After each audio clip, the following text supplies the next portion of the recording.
नमस्ते दोस्तों। हिंदी की कालजयी और खूबसूरत कहानियों के चैनल में आपका स्वागत है। आज सुनिए बंगला साहित्य की मशहूर कथाकारा आशापूर्णा देवी जी की लिखी हुई कहानी अभिनेत्री। तो शुरू करें कहानी अभिनेत्री। सहन के बीचों बीच गलीचे का आसन बिछाकर 8-10 कटोरियों और बड़ा सा थाल सजाकर भोजन परोसा गया है। दामाद की खातिर नहीं, समधी के लिए। नई बहू के पिता विलायत से पधारे हैं। घर की मालकिन शायद बहुत लजीली हैं, इसलिए मेहमान की मेजबानी का भार बहू पर ही है। योग्य अधिकारी के हाथों में यह अधिकार नहीं दिया गया, ऐसी बात नहीं। नई बहू अभी कच्ची उम्र की है तो क्या, 3 लोगों के खाने लायक सामान एक ही आदमी को भेंट करने के लिए जिस अध्यवसाय की जरूरत है उसमें तो वो नहीं। ससुराल में तो भाई बाप भी अतिथि जैसे ही हैं, इसीलिए पिता पर अधिक भोजन के लिए अनुपमा दबाव क्यों डाले। पिता ने हंसते हुए कहा, देखता हूं तुम तो पूरी गृहस्थन बन गई हो। मेरे साथ भी रिश्तेदारी, भला इतना कभी मैं खाता हूं? नहीं, ये बात क्या अनुपमा नहीं जानती, लेकिन जोर डालने का रिवाज जो ठहरा। इसके अलावा सास सामने ना होने पर भी किसी कोने कतरे में जरूर खड़ी होंगी और बाद में बहू की खोट निकालेंगी। इसलिए अनुपमा ने उत्साह से कहा, अगर मछली वछली न खा सको तो रहने दो, मिठाइयाँ और खीर तो खाओगे। ये संदेश इनके गांव से मंगाया गया है, इसे छोड़ देने पर मैं बुरा मान जाऊंगी। कोई बहाना नहीं चलेगा। नहीं चलेगा तो तुम ही बैठी बैठी खाओ। ये कहकर पिता हंसते हुए उठ गए। भोजन की बर्बादी के बारे में उन्होंने कोई भाषण नहीं दिया। साल और तारीख के हिसाब से बात बहुत पहले की है। बर्बादी के डर से थोड़े भोजन का आयोजन उन दिनों निंदनीय था। एक आदमी को खाने के लिए बैठाकर एक ही आदमी के लायक परोसना, भला ये कैसे हो सकता था? अगर जूठनी न फेंकी गई तो आदर ही क्या दिखाया? खाने की चीज़ों पर ममत्व तो मानसिक दरिद्रता ही हुई। कल्पना लोक में ऊंची उड़ान भरने वाले लोगों ने भी उस समय राशन के बाजार का दुःस्वप्न नहीं देखा था। इसलिए कौवे या बिल्ली के बारे में कुछ सोचे विचारे अनुपमा भी पिता के साथ उठ खड़ी हुई। थोड़ी दूर साथ साथ चलकर धीमे स्वर में बोली, मुझे ले जाने के लिए कहोगे ना बाबूजी? अभी तक वो ये बात नहीं कह सकी थी, क्योंकि वो जानती थी कि भोजन के समय सबकी नज़र इसी ओर टिकी होगी। पिता ने भी उसी तरह धीमी आवाज़ में कहा, कहूँगा कैसे नहीं, इसीलिए तो आया हूँ। यदि इस बार भी अकेला गया तो क्या तुम्हारी माँ मुझे सही सलामत रहने देगी? सोच रहा हूँ कल सवेरे की गाड़ी से ही लेवा चलूँ तुम्हें।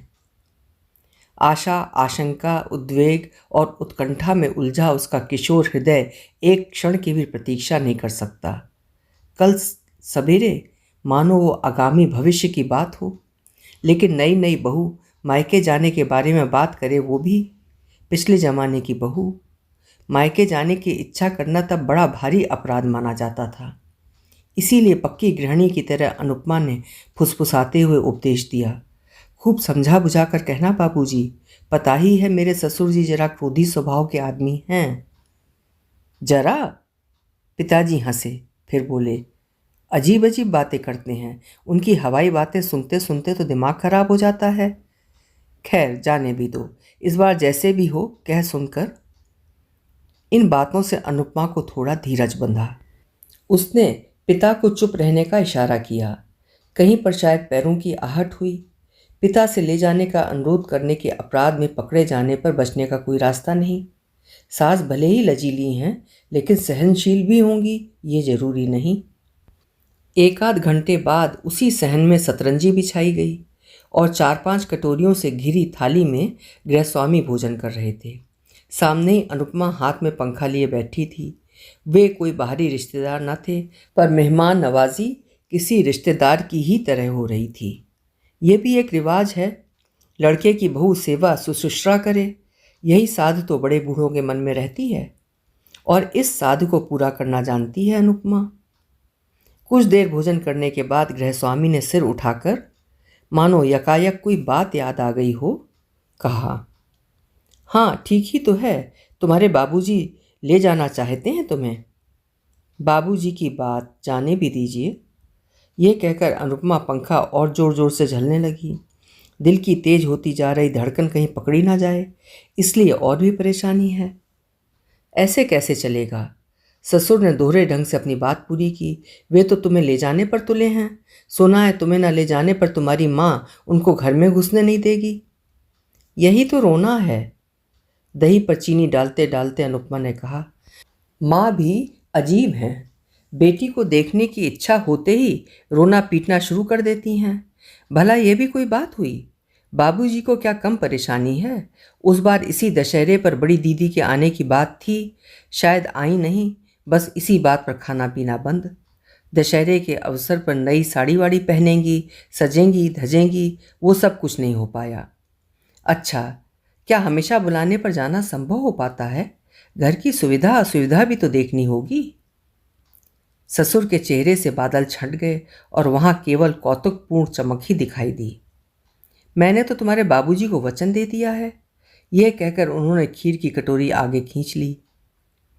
अनुपमा के चेहरे पर भी बिजली की चमक फैली, लेकिन उसने बड़ी सफाई से बनावटी बादलों से ढक दिया। हाथ का पंखा नीचे रखा और गाल पर हाथ रखकर बोली, ये क्या वचन दे दिया? यहाँ सासू माँ की तबीयत अच्छी नहीं, 2 दिन बाद ननद जी आने वाली हैं और इधर रसोईया भी घर जाने को कह रहा था। अनुपमा मानो किसी गहरी चिंता के भार से दब सी गई। ऐसा कहने से क्या होगा? ये कहकर गृहस्वामी ने पानी के गिलास में 2-2 नींबू निचोड़े और हिला हिलाकर पीने लगे। अनुपमा की माँ नासमझ हो सकती है, लेकिन अनुपमा तो ऐसी नहीं हो सकती। वो नमकदानी और चीनी का डिब्बा तिपाई पर सहेजती हुई उदास से स्वर में बोली, इस समय मैं यकायक मायके चली जाऊंगी तो ननद जी क्या सोचेंगी? बाबूजी को यही बात आप समझा बुझा कर कह दीजिएगा। ऐसा नहीं होगा बहू रानी। गृहस्वामी ने बायां हाथ जमीन पर रखा और उसके सहारे धीरे धीरे उठते हुए कहा, मर्दों की बात और हाथी का दांत। एक बार जब हाँ कह दिया तो फिर सारी दुनिया ही उलट पुलट जाए, मैं तिल भर भी इधर उधर नहीं हो सकता।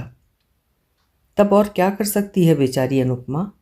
चेहरे पर फैली आभा को समेटने में थोड़ा अधिक समय लगता है, इसलिए झटपट ससुर को खड़ाऊं गमछा वगैरह देने के बाद अनुपमा ने कहा, अच्छी मुश्किल है, समझ में नहीं आता, यकायक अभी ले जाने की क्या जरूरत पड़ गई बाबूजी को?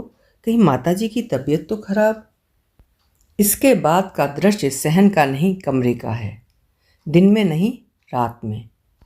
जी किस तरह घबरा रहा है, यही बात छलछलाती आंखों से अनुपमा बड़े विस्तार से समझा रही है। दोनों समधियों ने गुपचुप बात पक्की कर ली है। अनुपमा बेचारी क्या करे, उसका यूं ही बेकार कहीं जाने की कोई इच्छा भी नहीं थी। हाँ, कोई मौका होता, कोई बात होती तो दूसरी बात थी। बिल्कुल नासमझ ठहरी अनुपमा की माँ, लेकिन बेहया है, ऐसा तो कह भी नहीं सकती अनुपमा। इसलिए तारानाथ को मनाने के लिए विरह वेदना के जितने लक्षण हैं उन्हें प्रकट करना पड़ रहा है। चौथा दृश्य भी है, वो है अनुपमा के मायके की पृष्ठभूमि पर, लेकिन उस बात को रहने दीजिए। ये 2 युग के बाद की बात कही जाएगी। 2 युग क्यों, उससे भी अधिक। समय बदल गया है लेकिन स्थान वही है, पात्र भी वही हैं। ये कहा जा सकता है उसी सहन में ठीक उसी भंगिमा में बैठी है गृह स्वामिनी अनुपमा, हाथ में पंखा लिए। नाक नक्श भी कुछ बदल गया है, शरीर की रंगिमा कुछ फीकी पड़ गई है, लेकिन बाल जो सफ़ेद हो गए हैं उन पर यकायक नज़र नहीं पड़ती। सामने भोजन करने के लिए बैठे हैं वर्तमान गृह स्वामी तारानाथ। 25 में 25 जोड़ देने पर जिस बदलाव का आना जरूरी है, उससे कोई ज़्यादा परिवर्तन तारानाथ के चेहरे पर दिखाई नहीं पड़ रहा। आसन और बर्तन पिता के समय के ही हैं। हाँ, भोजन का तौर तरीका ठीक वैसा नहीं है, उस पर इस युग की हल्की छाप है। गृहिणियों के सिर पर से आओ भगत का बोझ अब हट गया है। इस समय उन बातों की चर्चा ही होती है। उस समय पानी के साथ इस जमाने की आग की तुलना करते हुए अनुपमा आए दिन हैरानी प्रकट करती रहती है, और ये इच्छा भी प्रकट करने से नहीं चूकती कि दुनिया भर के नवाबी रौब दाब के साथ तारानाथ और कितने दिन निभा सकेंगे। लड़का तो यूँ एकदम लाट साहब का पोता हो गया है और लड़की जैसे राजकुमारी। जरा सी चूक होते ही मुँह की खानी पड़ती है। लड़की और लड़कों की आंख बचाकर ये जरूर कहा जाता है, आजकल के लड़की लड़कों का भरोसा नहीं। आजकल बाजार के मोल तोल पर बहस नहीं हो रही। पतिदेव नाराज रहते हैं और अनुपमा चुप। थोड़ी देर तक खाते रहने के बाद मुंह उठाकर तारानाथ बोले, किस बात पर इतनी देर बाबू साहब जिरह कर रहे थे? कहना नहीं होगा। बाबू साहब और कोई नहीं, तारानाथ का जवान तथा बेकार बेटा था। ऐसी कड़वी जवान और किसके लिए इस्तेमाल में लाई जा सकती है, अपने जवान बेटे के सिवा? अनुपमा ने काफ़ी तिलमिलाकर जवाब दिया। अब क्यों टोक रहे हो दिल्ली जाने के बारे में? दोस्त दिल्ली जा रहे हैं तो वो क्यों ना जाए? कब से दिल्ली दिल्ली की रट लगा रहा है। तारानाथ ने गुस्से में कहा, अभी भी वही जिद लिए बैठा है। मैं एक बार फिर कह देता हूँ, नहीं जाएगा बस। मैंने भी यही कहा था। अनुपमा ने पंखा रखकर हाथ हिलाते हुए कहा, पर वही जिद करता रहा था। भला क्यों नहीं जाऊँगा? मेरे जाने से आपका क्या नुकसान है? लोग बाग क्या कहीं जाते नहीं हैं? जो जाते हैं सब मर जाते हैं। मना करने की कोई वजह तो ऐसी ही बहकी बहकी बातें। हाँ, मना करने की कोई वजह तो होनी चाहिए। इतनी हिम्मत? तारानाथ की मनाही ही सबसे बड़ी वजह है, बस। इसके अलावा और भी कोई वजह या हवाला देना होगा लड़के को। तारानाथ ने गुस्से में भरकर कहा, मैं उसका ताबेदार नहीं जो कारण बताऊं। शोहदे लड़कों के हुजूम में कोई हंगामा खड़ा करने के लिए मैं उसे नहीं जाने दूंगा। रुपए जमा करने के लिए मैं हूँ। बच्चों को हजामत तक का पैसा तो हाथ फैलाकर इसी बूढ़े से लेना पड़ता है। इस पर से इतनी अकड़? सीधे मुंह बात तक नहीं की जाती, जैसे मैं कोई कीड़ा हूँ, कीड़ा। अनुपमा ने भी उसी स्वर में कहा, केवल तुम ही क्यों, कौन नहीं है? दुनिया में किसी की परवाह करते हैं वे लोग? ज़रूरत के समय तुम ही तो हाथ फैलाने को कहते हो। यहीं तक होता तो खैर थी, मुंह खोलकर मांगने से इज्जत चली जाएगी, इसीलिए देना ही होगा और वे लेकर मानो बहुत बड़ी कृपा करेंगे। तारानाथ ने गंभीर होकर कहा, कहूँगा तो तुम्हें बुरा लगेगा, लेकिन सच बात तो यह है कि सब तुम्हारे लाड प्यार के चलते हुआ है। लाड प्यार किस बात का? अनुपमा ने नाराज होते हुए कहा, तुम अपने बेटे के तेवर नहीं जानते? गलती करता भी हो तो करे, पर एक बार भी लड़के से कुछ कहने की हिम्मत है या नहीं, ये तो मैं देखूंगा। तारानाथ धमकी देते हुए उठ खड़े हुए। मैं खूब कह सकता हूँ 1000 बार, पर कह नहीं सकता, केवल तुम्हारे डर से। अचानक 40 पार कर गई अनुपमा के चेहरे पर वही हंसी खिल गई, 24 साल की युवती की हंसी की तरह। लेकिन जवाब उसने अपनी उम्र के अनुसार ही दिया। हाय मैं मर जाऊं, मेरे डर से तुम भीगी बिल्ली बने जा रहे हो? डरना हो तो डरो आजकल के लड़कों से। मुन्ना ही तो उस दिन कह रहा था, उसके किसी दोस्त के भाई ने बाप से फटकार सुनकर। वहाँ कौन है? तारानाथ ने उपेक्षा भरे स्वर में कहा, मेघी होगा, क्या पता। अनुपमा ने संदेह भरे स्वर में कहा, मुझे तो लगता है मुन्ना सीढ़ी से ऊपर गया। मुन्ना कहाँ? ये तो बड़े बाबू हैं, साहब बनकर जा रहे हैं। हाथ में बिना पोर्टफोलियो लटकाए बाहर नहीं निकल सकते, जैसे बड़े भारी अफसर हों। हाँ, ये भी आजकल का फैशन हो गया है लड़कों का। अभी तक लौट कर नहीं आया। लौट कर क्यों आने लगा? क्या पता कुछ भूल गया है शायद। परसों बहुत दूर निकल गया था, फिर दौड़ा दौड़ा वापस आया, घड़ी यहीं भूल गया था। आएगा क्यों नहीं? कलाई में घड़ी बांधे बिना घर से निकलने पर धर्म नष्ट नहीं हो जाएगा? घर के लिए दौड़कर कोई चीज़ लाने को कह दो, लाट साहब के सिर पर आसमान टूट पड़ता है। गुस्से से भरे स्वर में ये सारी बातें कहते हुए तारानाथ पानी में नींबू का टुकड़ा निचोड़ रहे थे। महंगे नींबू, बड़े बड़े 2 नींबू निचोड़कर पीने के दिन अब लद गए। पतिगामिनी अनुपमा पति देवता के फतवे का कोई जवाब देने से पहले कमरे में इधर उधर घूम आई और अपना शक दूर कर इस बात का उदाहरण देने को तैयार हो गई कि आजकल के लड़के लिख पढ़ लेने पर भी मूर्ख और उजड्ड होते हैं। उसने बहन बहनोई सभी को देखा है। अंधी ममता के नाते अपने लड़के के सिवा और कोई बात करेगी? अनुपमा ऐसी बेवकूफ़ माँ नहीं है। 3-3 परीक्षाएं पास कर जो लड़का बड़े इत्मीनान से बैठकबाजी करता रहता है, सिनेमा देखता रहता है और इधर उधर घूमता रहता है, उसकी क्या कीमत है? इधर उधर थोड़ी कोशिश कर क्या कोई काम नहीं मिलता जिससे पिता को कुछ सुविधा होती? बहुत सी और बड़ी चढ़ी बातें अनुपमा कहती है। तारानाथ को भी छुट्टी के दिन खाकर जल्दी उठ जाने की कोई जल्दी नहीं रहती। आराम से खा पी कर उठने के बाद हाथ में पान का डिब्बा ले वे बाहर के कमरे में चले जाते। छुट्टी के दिन उसी मोहल्ले के हिमांशु बाबू के साथ शतरंज की बाजी जमा करती। उनके आने का समय हो चला था। नौकर चाकर सभी के भोजन का इंतजाम कर अनुपमा खाने को बैठी ही थी कि उसकी लड़की शीला नीचे से दौड़ी आई और रसोइये से बोली, चूल्हा सुलगा हो तो उस पर चाय का पानी चढ़ा दो फटाफट। चाय का पानी? दोपहर को 1:30 बजे?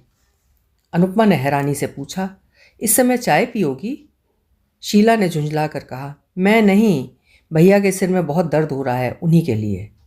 भैया? मुन्ना घर में ही है? अनुपमा का दिल जैसे बैठ गया। हाँ हैं, बाहर गए थे, लौट आए हैं। उनके सिर में दर्द हो रहा है, ये बताकर सो गए हैं। क्यों महाराज, पानी चढ़ा दिया? शीला की नज़र में भैया ही तो हैं जो सम्माननीय व्यक्ति हैं। 2-4 निवाले गले के नीचे उतार कर अनुपमा दौड़ती हुई ऊपर गई और एकदम लड़के के बिछौने पर बैठ गई। क्या हुआ रे मुन्ना? बाहर गया फिर लौट कर आकर सो गया, क्या तबीयत ठीक नहीं? कहना ना होगा कि स्नेहातुर मात्र कंठ का कोई भी उत्तर नहीं मिला।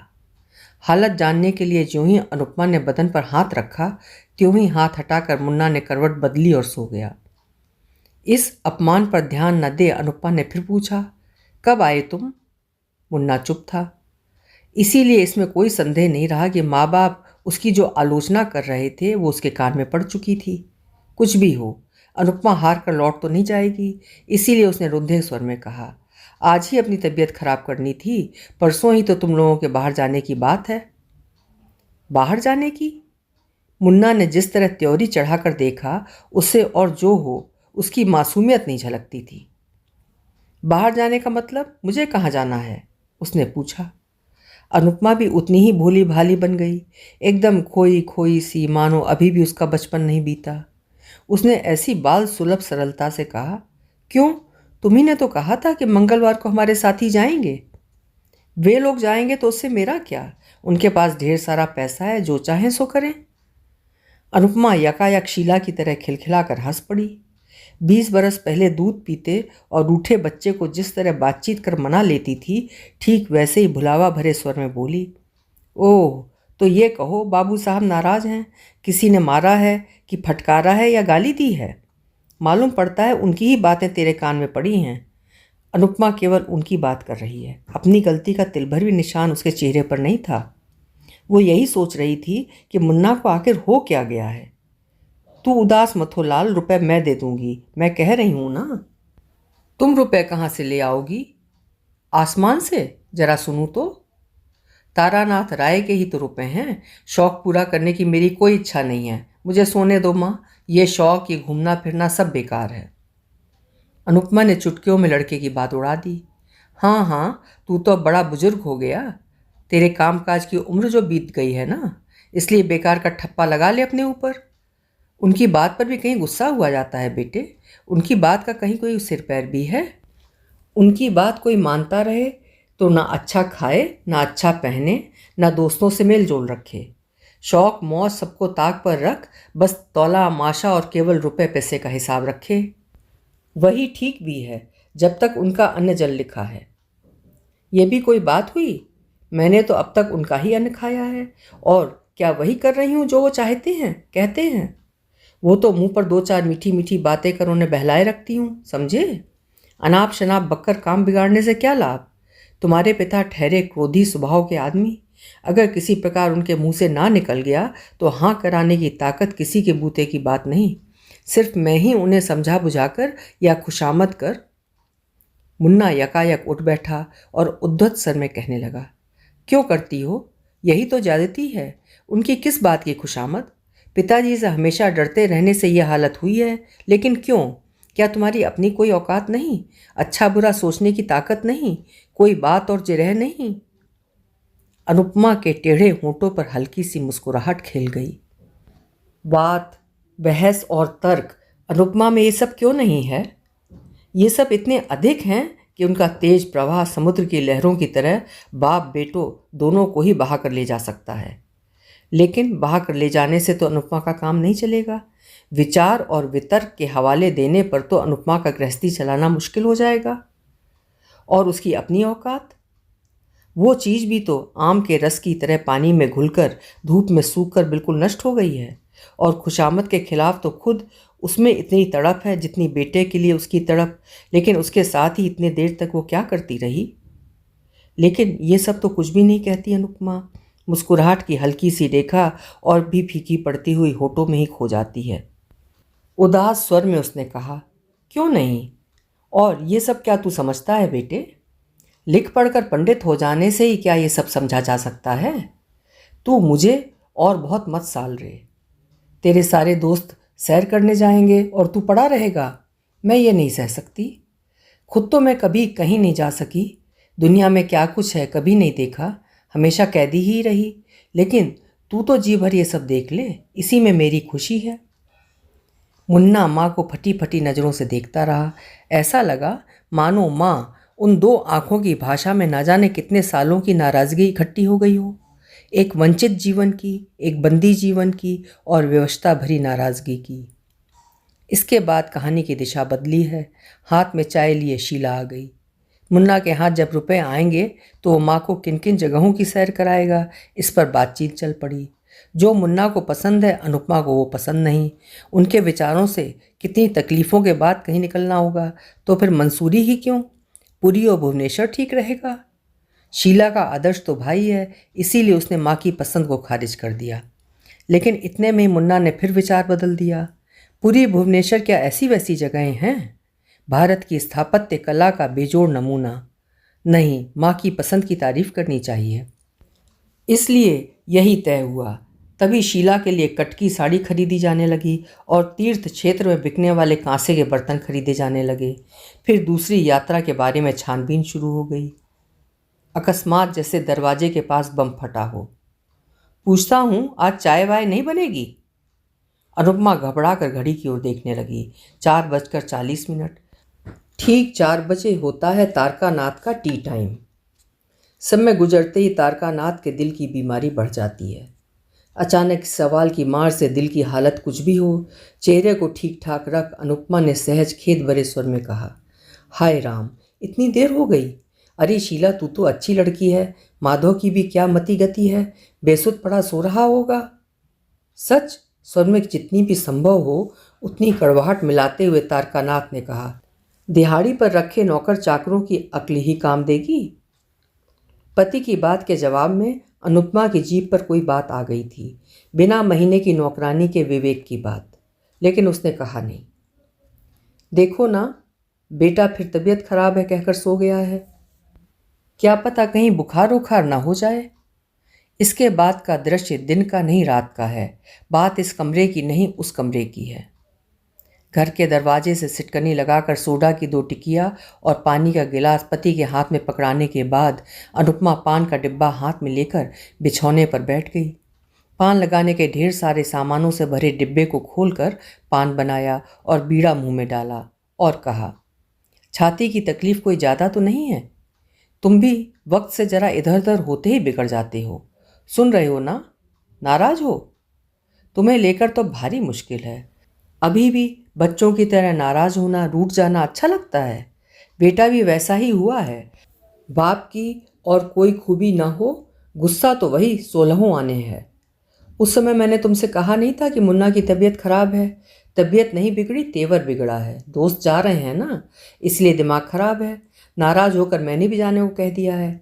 मन की चाह दबा के रखने से आखिर में बीमार तो हो ही जाएगा। सुधीर, श्यामल सभी जा रहे हैं तो वो भी चला जाए एक बार। दिल्ली जाने से क्या कोई सींग निकल आएंगे? भला मैं भी तो देखूं। हाँ, अगर एक नौकरी का जुगाड़ बैठा सके तब कहूँगा कि लायक और बुद्धिमान है। श्यामल के मामा शायद वहाँ कोई बड़े अफसर हैं। अरे हाँ, तुम लोगों के सुबोध बाबू की बदली दिल्ली हो गई है ना? हो भी गई है तो क्या? तारकनाथ के स्वर में खींच थी तो भी हंसते हुए कहा, तुम्हारे लड़के के वहाँ पहुँचते ही एक कुर्सी आगे बढ़ा देगा क्या? जाओ भी। हंसने लगी अनुपमा, वही 10 साल पहले वाली हंसी।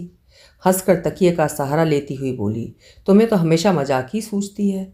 हटो भी जरा, आराम से सोऊं। लो, सोचा था मसहरी लगा दूंगी। चलो हटो, लगा दूं। अब छोड़ो भी। तकिए पर कोहनी रख के अनुपमा का सिर हाथ से सहलाते हुए तारकनाथ बोले, जाने भी दो, अब तो पड़ गया। लेकिन आज अचानक अपने फ़र्ज का ख्याल कैसे हो गया? नहीं, तुम्हारी तबीयत आज ठीक नहीं है। यह कहती हुई अनुपमा उठकर बैठ गई। तब तक तारकनाथ खड़े हो चुके थे।